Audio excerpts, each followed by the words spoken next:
Assalamualaikum warahmatullahi wabarakatuh.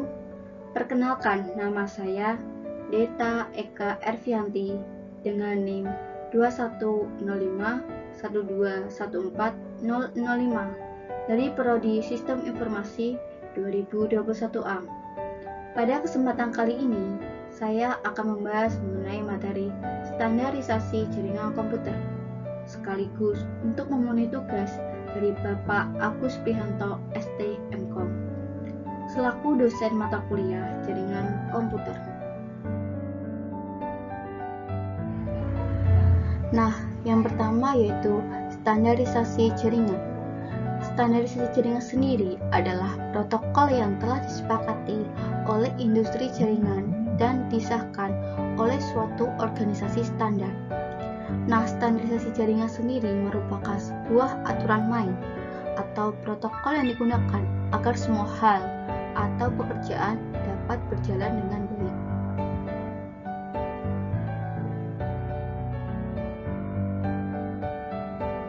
Nah, di sini ada OSI model atau Open System Interconnection Model, yaitu model konseptual yang dikembangkan oleh organisasi internasional untuk standarisasi yang memungkinkan sistem komunikasi yang berbeda untuk berkomunikasi dengan menggunakan protokol standar. Sederhananya, OSI menyediakan standar untuk sistem komputer yang berbeda untuk berkomunikasi satu sama lain.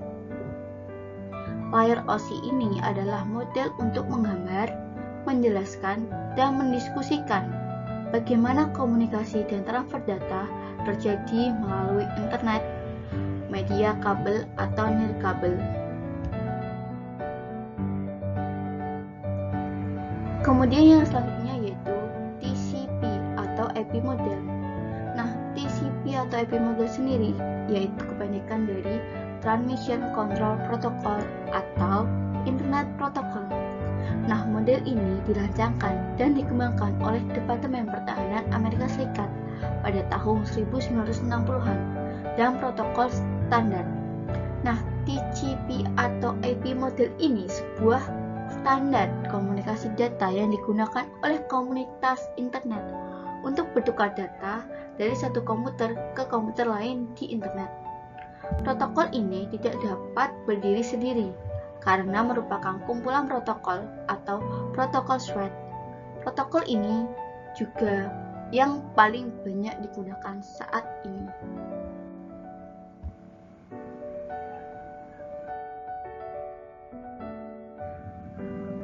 Nah, selanjutnya di sini ada tabel perbandingan dari OSI model dan TCP/IP model yang ada berbagai perbandingan. Yang pertama, perbandingan diperluaskan ke. Nah, untuk OSI model ini buka sistem interkoneksi, sedangkan untuk TCP atau IP model ini adalah Transmission Control Protocol atau Internet Protocol. Nah, dari segi pengertian, OSI model ini yaitu model teoritis yang digunakan untuk sistem komputasi. Sedangkan TCP atau IP model yaitu model server client yang digunakan untuk transmisi data melalui internet. Nah, dari segi jumlah layer sendiri, OSI model ini ada 7 layers dan TCP IP model ada 4 layer. Kemudian dari perkembangannya yaitu OSI model dikembangkan oleh ISO atau Organisasi Standar Internasional. Sedangkan TCP atau IP model dikembangkan oleh Departemen Pertahanan atau DoD. Dari segi pemakaian, OSI model ini paling banyak digunakan, sedangkan TCP atau IP model tidak pernah dipakai.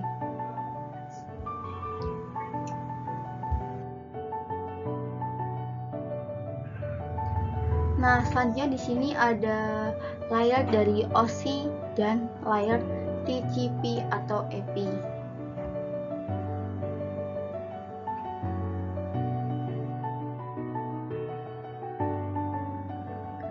Untuk selanjutnya yaitu protokol yang bekerja di OSI layer. Yang pertama yaitu application layer. Nah, di sini ada HTTP atau Hypertext Transfer Protocol, yaitu protokol yang dipergunakan untuk mentransfer dokumen dan web dalam sebuah web browser melalui www. HTTP juga merupakan protokol yang meminta dan menjawab antar klien dan server. Kemudian selanjutnya ada FTP atau File Transfer Protocol, yaitu protokol internet yang berjalan pada lapisan aplikasi, sebuah standar untuk mentransfer file komputer antar komputer di jaringan internet. Selanjutnya ada NFS atau Network File System, yaitu protokol jaringan yang memungkinkan pengguna di komputer klien untuk mengakses file melalui jaringan dengan cara yang sama seperti mereka mengakses penyimpanan lokal. Kemudian ada DNS atau Domain Name System, yaitu protokol yang digunakan untuk menetapkan nama domain ke alamat IP agar lebih mudah diingat. Kemudian ada POP3, yaitu Post Office Protocol, yaitu protokol yang digunakan untuk mengambil email dari agen transfer email yang pada akhirnya akan diubah ke jaringan lokal.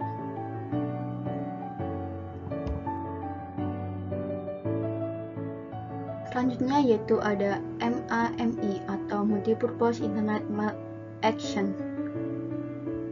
yaitu sebuah protokol yang mentransmisikan file binary dalam format teks.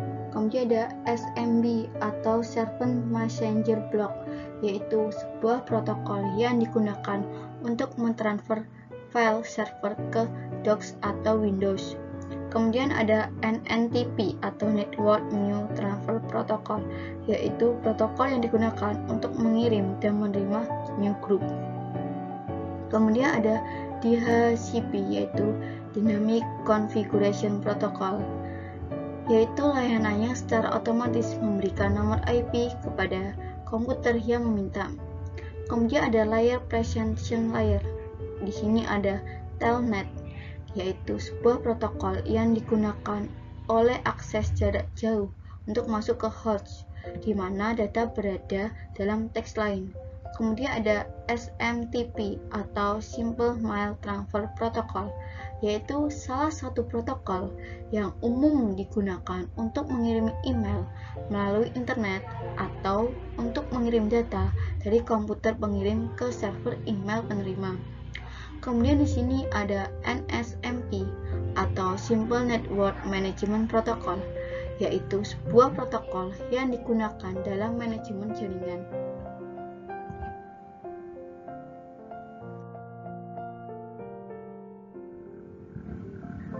Selanjutnya di sini ada session layer yang terdiri dari NetBIOS, yaitu pesan siaran, berarti bahwa pengguna dapat mengirim satu pesan ke komputer lain yang terhubung secara bersama.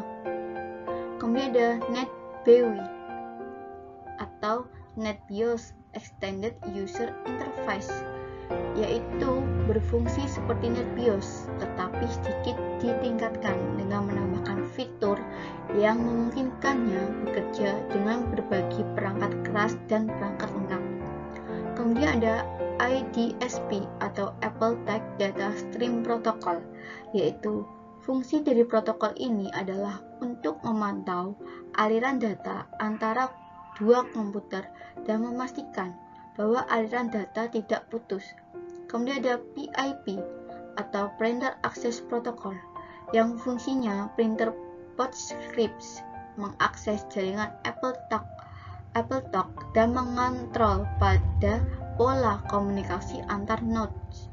Kemudian di sini ada SPDU atau System Protocol Data Unit, yaitu kemampuan untuk mendukung hubungan antara dua pengguna layanan sesi.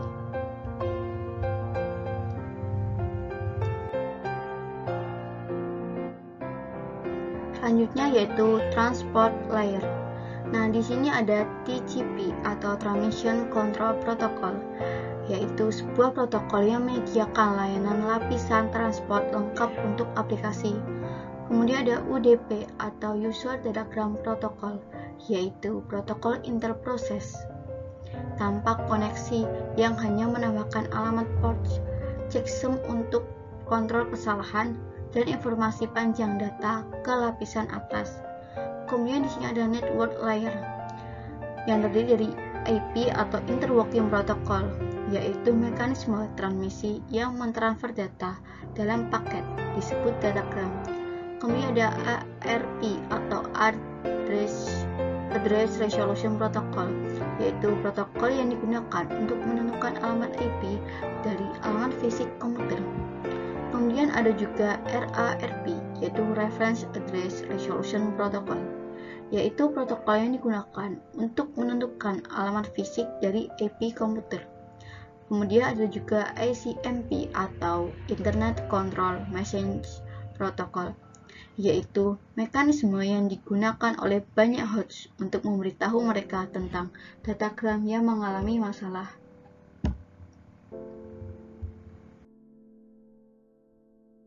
Kemudian ada data link layer yang terdiri dari PPP atau point-to-point protocol, yaitu protokol yang digunakan untuk jaringan point-to-point.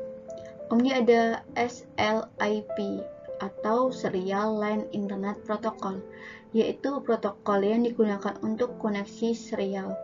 Kemudian yang terakhir ada physical layer, yaitu tidak ada protokol khusus untuk lapisan ini karena hanya mengirim bit data.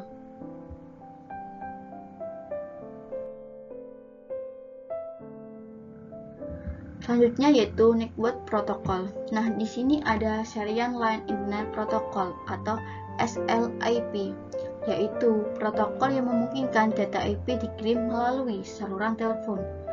Kemudian ada Simple Mail Transfer Protocol atau SMTP, yaitu protokol yang biasanya digunakan untuk mengirim email.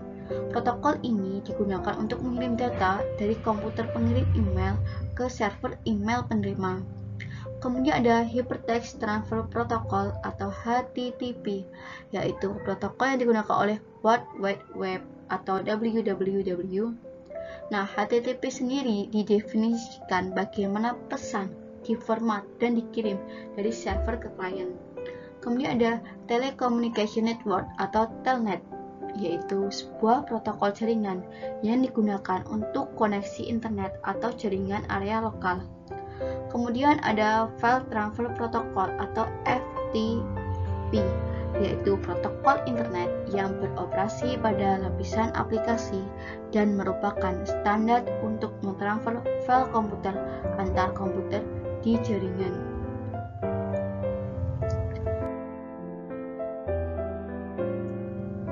Selanjutnya ada Lightweight Direction Access Protocol atau LDAP, yaitu protokol perangkat lunak yang memungkinkan siapa saja menemukan sumber daya organisasi, pribadi, dan sumber daya lainnya seperti file dan printer di jaringan, baik itu internet atau intranet. Kemudian ada Secure Socket Layer atau SSL, yaitu protokol jaringan yang paling banyak digunakan untuk enkripsi. Selain itu, SSL tidak hanya digunakan untuk mengamankan koneksi web, tapi juga digunakan untuk berbagai aplikasi yang memerlukan enkripsi jaringan ujung ke ujung. Nah, untuk memodifikasi AP Linux SSL, Anda dapat menggunakan perintah i2dsmooth. Kemudian di sini ada Simple Network Monitoring Protocol atau SNMP, yaitu sebuah protokol untuk memonitor perangkat dalam jaringan. Contoh aplikasi yang menggunakan protokol ini yaitu MRTG, Jude, dan lainnya.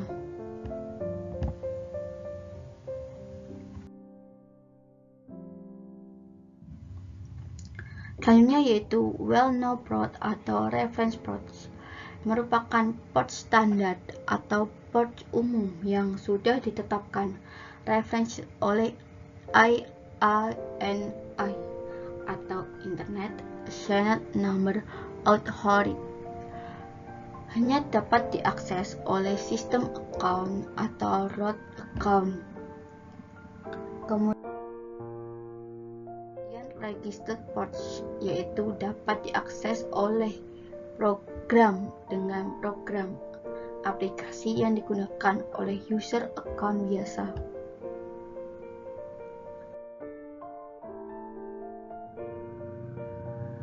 Nah, kesimpulan dari materi ini yaitu standar jaringan adalah protokol yang telah disepakati oleh industri jaringan dan disahkan oleh suatu organisasi standar seperti ISO model dan TCP atau IP model yang masing-masing mempunyai protokol dengan jumlah layer yang berbeda.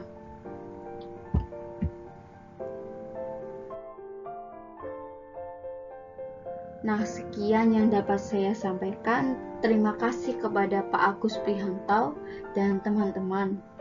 Apabila ada salah kata, saya mohon maaf. Sekian dari saya. Assalamualaikum warahmatullahi wabarakatuh.